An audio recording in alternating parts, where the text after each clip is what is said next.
Olá, seja muito bem-vindo a mais um Fintechs e Novos Investimentos. E hoje nós vamos falar sobre Fintech, com uma pessoa aí que empreende, que está nesse setor e que também está muito no setor aí, que atua muito de forma para o crescimento do setor seja muito forte. Eu estou aqui hoje com o Diego Pérez, que é presidente da AB Fintechs e também sócio fundador da SMU. Tudo bom, Diego? Tudo ótimo, sempre um prazer estar falando com você aqui, Gustavo. Os nossos bate-papos sempre são muito felizes, né? A gente sempre consegue trazer bastante coisa aqui para o seu público. Tá ótimo. Eu que agradeço você ter vindo aqui, acho que é sempre um prazer aí que te ter, sempre tem assunto, né? Então acho que essa é uma coisa muito boa. Diego, acho que a primeira coisa, uma coisa que a gente nunca falou aqui, né? Mas hoje você tem um chapéu aí de presidente da B Fintechs.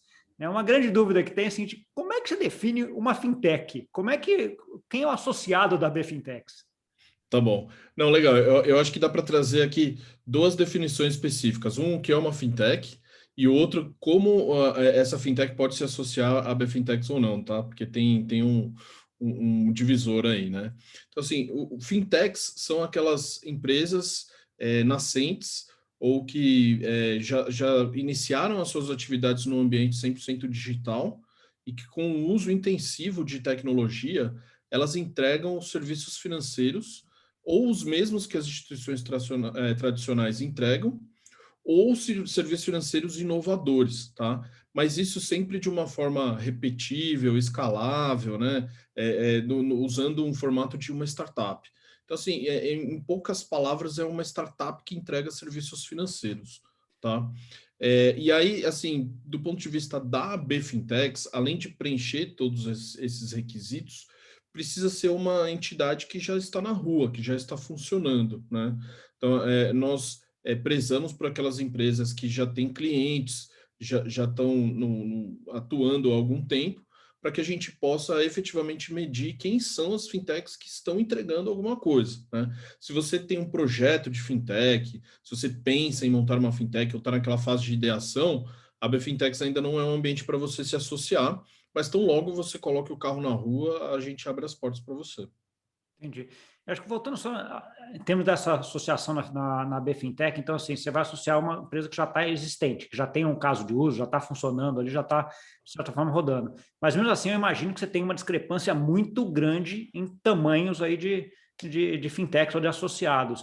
Dá uma ideia para a gente, assim, quem que é aquele menor associado que você tem, ou seja, quantos funcionários ele tem, quanto é o receita, sei lá, alguma métrica aqui, e quem é o maior que está lá? Tá bom. Bom, nós somos uma associação multissetorial dentro do segmento fintechs, tá? Então, assim, todos os setores, por exemplo, pagamentos digitais, contas digitais, criptomoedas e blockchain, recuperação de crédito e dívida, crowdfunding, peer-to-peer lending, enfim, todos os setores são representados pela BFintechs. Então, a gente tem uma gama muito grande de empresas e de todos os tamanhos. Tem algumas que são, assim, basicamente o founder e seu sócio ou a sua sócia, assim, sabe? Duas, três pessoas que já desenvolveram alguma coisa, já estão buscando os seus primeiros investimentos e fazem parte da associação. E a gente tem empresas, assim, que tem milhões de usuários, centenas de funcionários, né? Que são aquelas empresas que já passaram pela série B, série C do investimento de capital de risco, venture capital, né? Algumas até bem famosas aí, por exemplo, o Banco Neon, né? É um associado nosso, Guia Bolso é um associado nosso, eles fizeram parte da nossa associação desde o começo. Então, assim, o espectro é muito aberto. Entendi. Não, o processo é bem grande. Uma dúvida que fica daí, quando a gente está olhando um pouco isso daí, é um pouco como é que a associação ajuda esse ecossistema, né? Qual o papel da associação, dado que essa diversidade aí é muito grande, né? Tanto do setor Sim, quanto de tamanho de empresa, né? Como é que se define qual é a missão e qual é o papel da BFintech? tá. Bom, a BFintex ela tem três pilares que sustentam a sua existência, o seu propósito de existir, né? O primeiro deles é representatividade, né? A gente advoga em favor das fintechs na lida, na interação com agências reguladoras, autoridades monetárias, Banco Central, CVM, Ministério da Economia, Poder Legislativo, enfim, toda essa agenda propositiva que visa trazer uma eficiência, modernizar o mercado financeiro por meio de inovação e tecnologia, a BFintechs tem um papel de representar o mercado. E assim, é representar amplamente, não só os associados, tá? a gente busca desenvolver esse mercado para todas as fintechs, sejam associadas ou não. Mas como a gente tem mais de 400 fintechs associadas, né, a gente acaba ganhando certa relevância e também uma interação um pouco mais desejada com as autoridades, né? Então, as autoridades preferem falar conosco do que falar com um grupo menor de fintechs, tá? Esse é o primeiro pilar. O segundo pilar é a questão de promover as fintechs para o mercado, né? É a promoção desse segmento, desse tipo de empresa. E essa promoção, como que faz? Provocando encontros, negócios entre as fintechs para o mercado, do mercado para as fintechs, elaborando eventos presenciais ou não. Agora está um pouco mais difícil por causa da pandemia, mas a gente já fez bastantes eventos, muitos eventos presenciais, para que o mercado conheça as fintechs, tá? E o terceiro, né, é mais a parte educacional, educar o mercado, tá? Então, a gente também tem como propósito criar cursos, seja para você conseguir compreender basicamente como atuar nesse segmento. A gente não faz isso sozinho, a gente faz em parceria com diversas escolas, entidades e grupos, tá? É um negócio um pouco mais aberto, para que as pessoas possam também se inteirar, não só aqueles que já atuam no segmento financeiro, mas aqueles que querem entrar nesse mercado de alguma forma. Então, a gente tem programas, por exemplo, de estágio de verão com universidades como o INSPER, a gente está próximo de outras universidades que querem introjetar na sua grade alguma questão relacionada à fintech, enfim. E aí tem um quarto item que não chega a ser um pilar, porque ele é transversal, porque ele em todos esses pilares ele está presente, aí é uma questão de impacto social positivo, né? Então, tudo que a BFintex se posiciona no mercado, toma uma decisão, assina um documento, um contrato, ela precisa prezar por esse impacto social positivo. É um drive de decisão, né? Então, fala assim, ó, vamos fechar essa parceria com tal entidade? Vamos. Aonde está o impacto social nessa parceria? O que a gente vai alcançar fechando esse acordo? Então, aí a gente chama ele de transversal porque ele atende todos os itens. Em todos os pontos, né? Tá bom, né? É bem claro esse objetivo, né? E bem definido. Quando você está entrando um pouco na parte de quantas, por exemplo, quantas fintechs existem no Brasil, Diego, você vê levantamentos muito díspares, né? Então, você tem um relatório da Distrito, tem o Fintech Lab, você tem ali, até eles não saem em tempos juntos, etc. Vocês têm alguma coisa disso também em relação talvez na parte de educação, alguma coisa, algum relatório, algum research feito pela Sim. BFintech? Nós temos um levantamento que é realizado anualmente, né, que chama Fintech Deep Dive, que é feito em conjunto com a PwC, né, a PricewaterhouseCoopers, onde é basicamente, não chega a ser um censo, tá? Mas ele é um pouco mais detalhado no quesito o que as fintechs estão fazendo, né? Ou quais os estágios que as fintechs alcançaram e o que as fintechs desejam. Então, por exemplo, ele mapeia assim, o tamanho das fintechs, né? Ele mapeia também os cheques de investimentos que foram assinados nas fintechs, a vontade das fintechs de internacionalizarem ou não, quais regiões elas buscam, é um panorama um pouco mais aberto, né? Não necessariamente assim, quais são as fintechs, o que elas fazem, né? Também é um espectro um pouco mais aberto. Mas todos esses outros relatórios, o do Distrito, Fintech Lab, o Finovista também, que é internacional, as outras associações que convivem com a gente também, a ABCD, por exemplo, tem um relatório dela também, a gente contribui. A gente sempre entende que é muito importante a gente passar as informações para esses relatórios saírem. Entendi. Você falou um pouquinho dessa interação aí com essas outras entidades do Brasil. Como é que é a interação aí da BFintech com o exterior? Né? Porque eu imagino que todas as outras regulamentações, Europa, Estados Unidos, Ásia, Sim. deva ter instituições parecidas. Existe troca? Sim, existe muito, faz parte do nosso dia a dia aqui na BFintex, interagir com outras regiões do mundo, especialmente por entidades similares, tá? Cada região do mundo tem uma particularidade, assim, né? Existem, por exemplo, associações de fintechs, que não necessariamente são de fintechs, né? Na mesma associação tem big techs, tem incumbentes, né? Mas eles discutem em conjunto, o fenômeno fintech. Tem outras que são exclusivamente de fintechs, assim como a BFintex é também, e tem outras que são entidades não governamentais, mas que têm financiamento público, né, para manter a promoção das fintechs localmente. Então, assim, a AB Fintechs, a gente tem documentos assinados, tá, formalizados, com diversas associações similares dessas, as principais do mundo, nós estamos próximos. Então, assim, a gente tem com Singapura, Hong Kong, com Índia, né? A gente firmou um convênio recentemente com Israel, né? Associação similar de Israel. A gente está próximo do governo da Lituânia. A Lituânia, ela tem uma associação de fintechs, né, que é muito direcionada para pagamentos, porque eles têm um framework muito simplificado de pagamentos, né? Então, se você quer acessar a Europa, a Lituânia é uma alternativa. A gente vem conversando com o Fintech House de Portugal também, ainda não está formalizado, mas está em estado avançado. Na América Latina inteira, né, existe um organismo que chama Aliança Fintech Ibero-América, tá? Esse organismo, ele reúne 22 associações de fintechs de todo o continente, mais Espanha e Portugal, tá? E a BFintex já foi presidente desse organismo no ano de 2020, porque cada ano uma associação assume a presidência, né? E aí a gente interage com Argentina, Uruguai, Colômbia, Equador, México, Espanha, enfim, a gente está muito bem conectado. Caraca, você tem trabalho, hein, Diego? Caramba. Tem trabalho.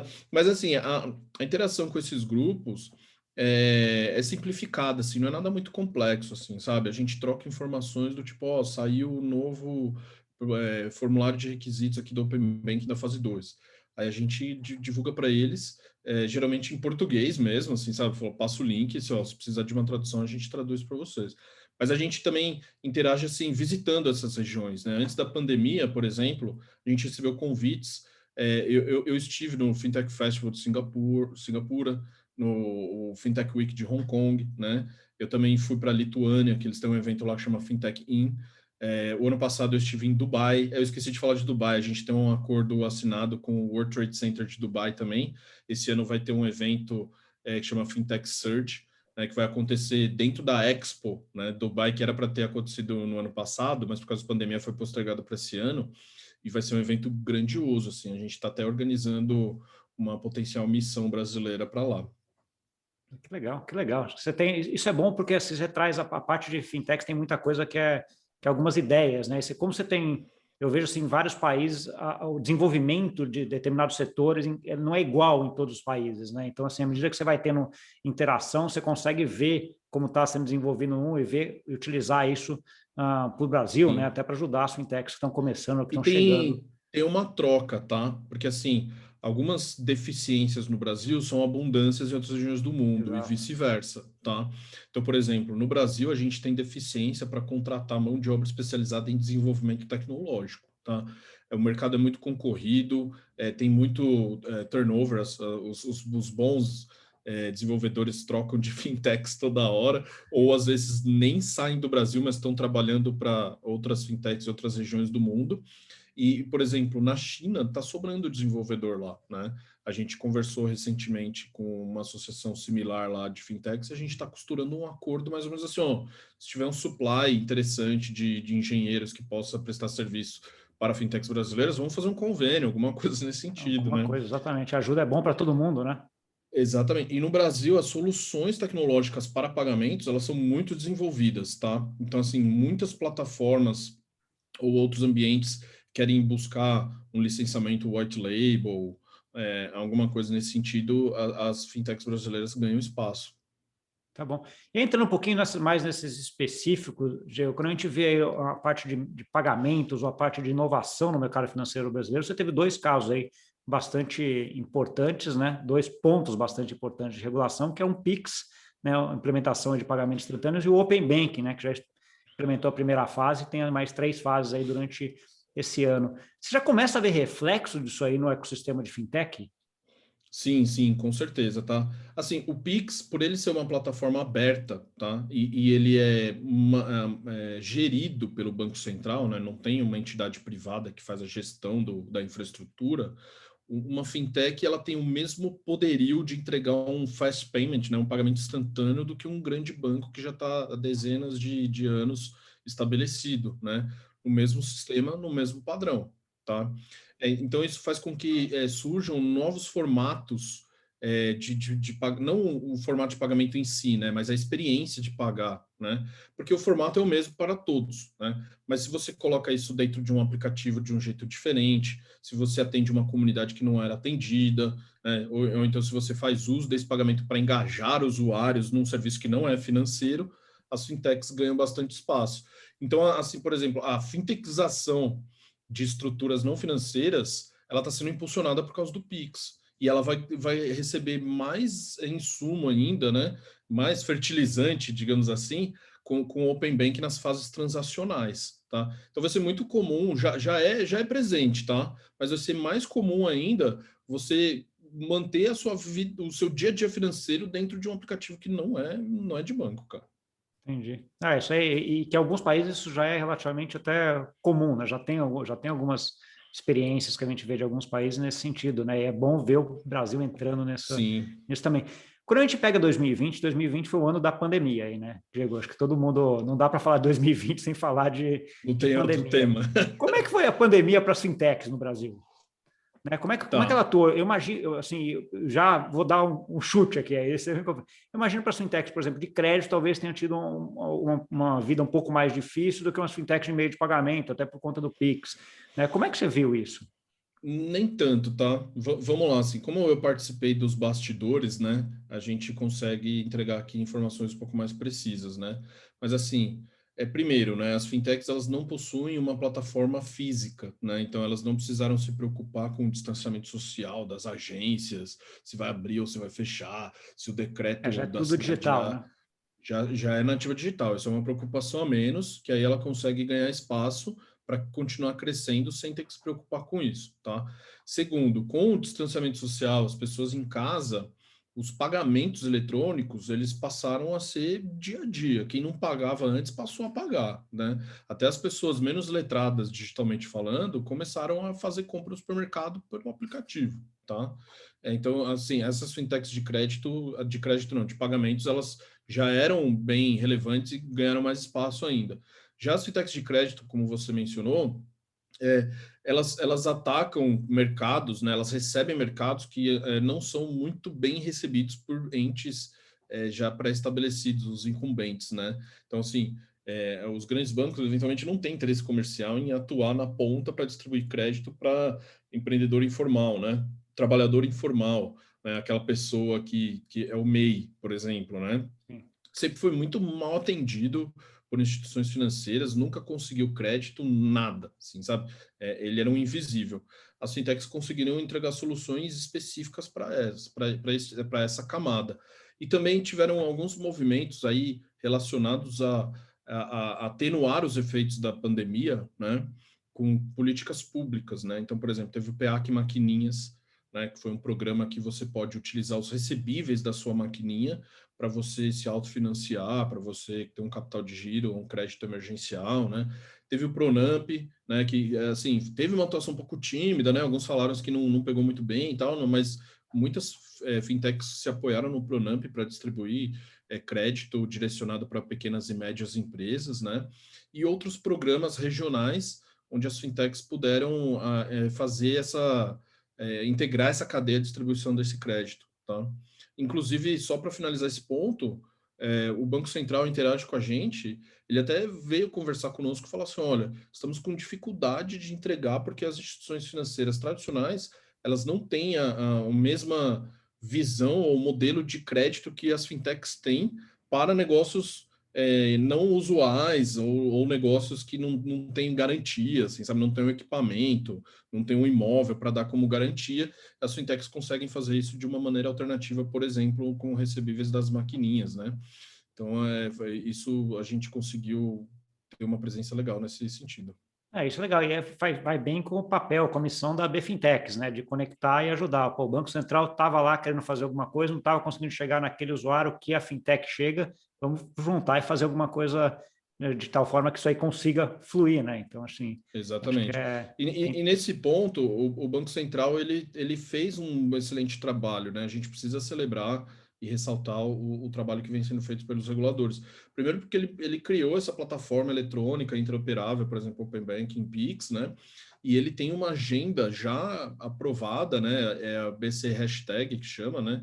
Que promove não só a cidadania financeira, né? Mas ao mesmo tempo a eficiência e a diluição de concentração, né? Porque hoje o Brasil ele é um país muito concentrado, né? No que diz respeito a serviços financeiros, né? 80, 90% das carteiras de crédito, dos produtos disponíveis estão na mão de 5, 6 bancos, né? Sim. Então, isso causa discrepâncias, um spread bancário alto, né? Um produto caro para o usuário final, né? Porque com a pouca competição não existe estímulo para reduzir as margens, né? E aí o Banco Central vem fazendo esse trabalho e a gente vem enxergando muito resultado, porque as fintechs de pagamento hoje a gente já tem mais de 200, quase 300 fintechs no Brasil, onde em 2013 eram 2 entidades que operavam pagamentos eletrônicos, entendeu? Então, a gente consegue enxergar os resultados já. A gente vê, esse negócio de tecnologia é um pouco isso, né? Aquele não acontece até que acontece. Né? Um pouco dessa ideia de Exatamente. que tem 2, 3, 4, 5, né? 100, 200, E às 500 mil. vezes, e às vezes é só um parafuso que precisa apertar ou afrouxar, entendeu? Não é assim, vamos mudar tudo para promover a competição. Não. Se você cria um frameworkzinho, um limite, até tão X milhões de reais de volume transacional por ano, não precisa ter registro, qualquer coisa nesse sentido, você já traz um monte de gente para o game, cara.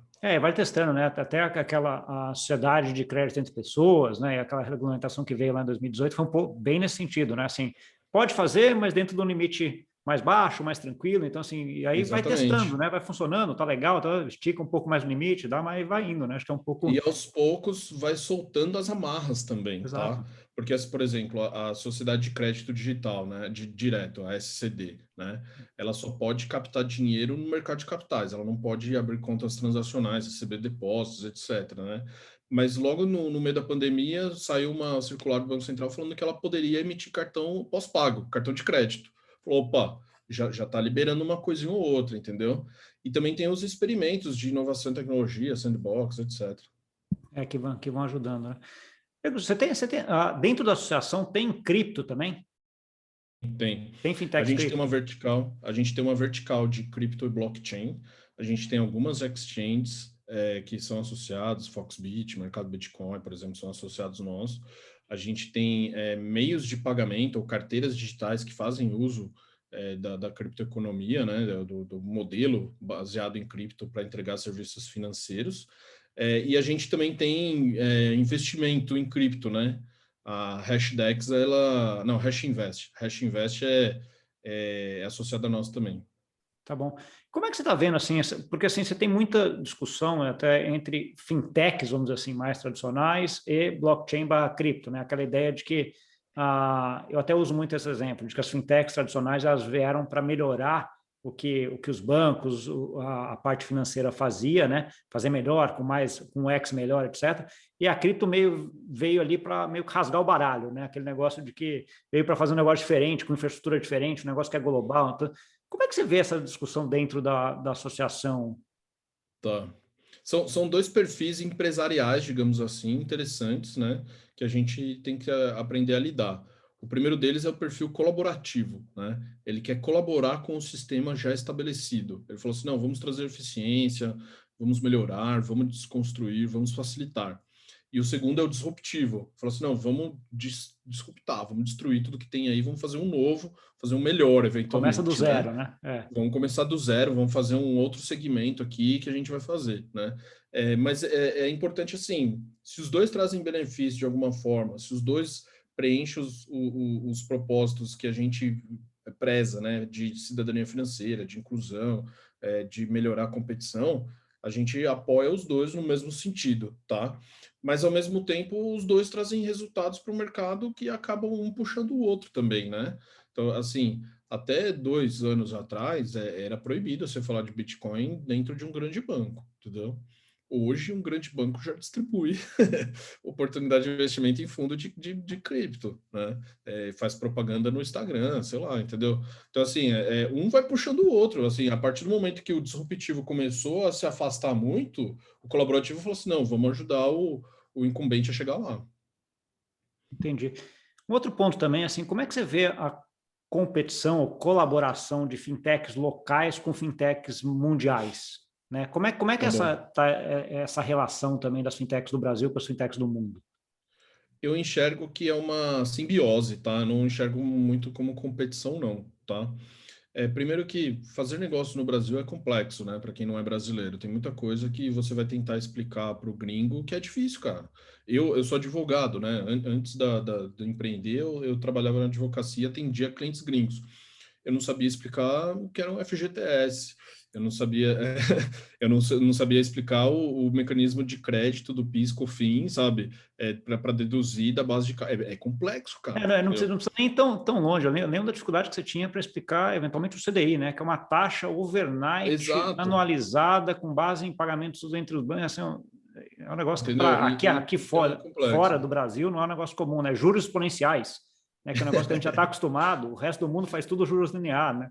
Exatamente. Então é complexo de você explicar isso. Então, muitos players que têm como estratégia atuar na América Latina, né, usam o Brasil como hub, porque o Brasil é um país de dimensões continentais, de população gigantesca. Eventualmente, só de estar no Brasil, você já cumpre com a sua estratégia de estar na América Latina e você já tem um público consumidor relevante. Mas aí, às vezes, as fintechs brasileiras conseguem fazer isso em parceria com as fintechs de fora, né?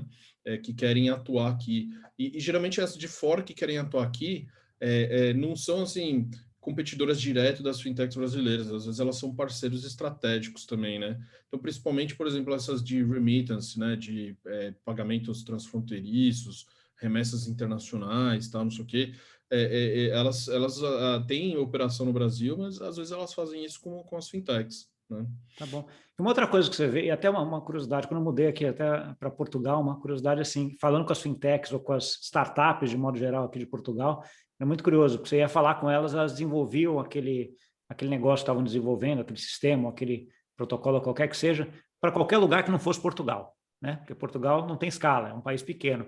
É muito ao contrário do Brasil, né? Por Brasil, primeiro você pensa interno, né? E depois aí você acaba pensando em expandir para a América Latina, para como é que você está vendo essas fintechs que já chegam numa certa escala, num certo tamanho no Brasil e começam a olhar para fora? Está ficando cada vez mais comum? Tá ficando comum, tá? Por quê? Porque as fintechs de alta performance, elas recebem investimento de venture capital de fora do país, né? O capital de venture capital, o supply disponível no Brasil, ele não é suficiente para você fazer uma série D, série F, série G, essas coisas assim, sabe? Igual vem fazendo o Nubank e outras empresas assim, aqui, Creditas e etc. Todos eles têm fundos sediados fora do Brasil investindo, né? E esses fundos, eles impõem requisitos, né, para ele continuar comprometendo o capital na jornada do investimento. Porque esse fundo ele não investe uma vez só e deixa quieto. Ele investe, mas nas outras rodadas ele faz follow, né? E aí ele dá um incentivo para o empreendedor falando assim, ó, se você quiser continuar recebendo o meu investimento, você precisa fazer mais ou menos isso aqui. E aí o mais ou menos isso aqui é expandir para outras regiões que não seja o Brasil, tá? Alguns deles recorrem mais à América Latina, vai para Equador, México, Peru, Argentina, né? Porque às vezes culturalmente é muito próximo do que o Brasil faz, tá? Mas tem outros que vão para outras regiões do mundo. Tem fintech brasileira na Irlanda, tem fintech brasileira na Ásia, entendeu? Tem fintech brasileira B2B que oferece serviços para Israel, para Alemanha, para os Estados Unidos. Tem empreendedores brasileiros desenvolvendo fintechs nos Estados Unidos, a Brex é um grande exemplo disso, entendeu? Então, só que ela já nasceu lá, né? Mas as fintechs brasileiras elas têm expandido sim. Inclusive essas parcerias que a gente vem costurando com outras associações de outras regiões é para ajudar as fintechs a internacionalizar, para elas conhecerem também em qual lugar ela pode ir nesse momento. Entendi. Que bom. Diego, a gente está chegando aqui mais ou menos no tempo que eu tenho ali de limite da conversa. Eu queria que você faça duas coisas finais. Uma, desse uma mensagem final para quem está nos ouvindo aí, seja ele empreendedor de fintech, seja alguém aí que quer usar a fintech, o serviço de uma fintech. Né? E a segunda, onde que se alguém quiser te encontrar ou continuar essa conversa contigo, onde que te encontra? Tá bom. Bom, o recado que eu passo, né, é sempre assim, usem as fintechs, né, consumam o serviço das fintechs, né. Muitos brasileiros já fazem isso e às vezes nem percebem que estão usando uma fintech, né. Mas parem para prestar atenção que esse tipo de serviço ele está muito mais conectado com a nova realidade, né, com a nova economia. As pessoas elas conseguem ter uma experiência é muito melhor na lida com as suas finanças pessoais, por exemplo. Eu, particularmente, quando chegava o momento do mês de pagar os boletos e fazer tudo isso, sabe? O meu humor ficava um pouco mais para baixo, assim, sabe? Agora, a partir do momento que você usa uma fintech que já faz isso para você de maneira automatizada, já mapeia quais são os boletos que você tem que pagar, as datas de vencimento, etc., a experiência fica até agradável, você fica até feliz em ter cumprido com tudo isso.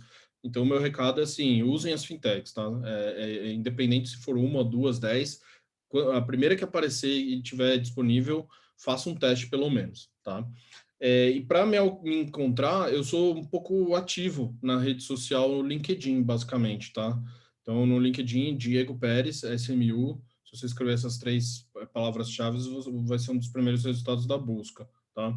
As outras redes sociais eu sou um pouco mais tímido, assim. Instagram é mais o meu Instagram pessoal mesmo, que não tem nada de fintech, então... Tá bom, não, mas tranquilo, mas eu vou deixar, depois eu vou deixar até aqui embaixo, aqui na Tá descrição, bom, contato direto ali para o teu LinkedIn, aí quem quiser continuar isso. te acha fácil. E para seguir também a Bfintex, né? Aí sim nas redes sociais. É só procurar Bfintex mesmo, no Facebook é bem ativo, LinkedIn também é bem ativo, e a gente vai começar a divulgar muito mais conteúdo daqui para frente. Tá ótimo.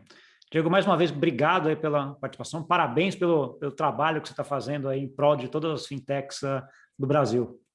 Eu que agradeço mais uma vez pelo convite, estou sempre à disposição e vamos em frente. Tá bom. É isso aí.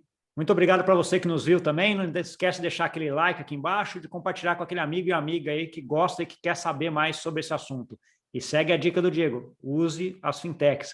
Tem uma fintech certamente que vai te ajudar em alguma coisa financeira que você quer resolver. Tá bom? Obrigado e até semana que vem. Tchau, tchau.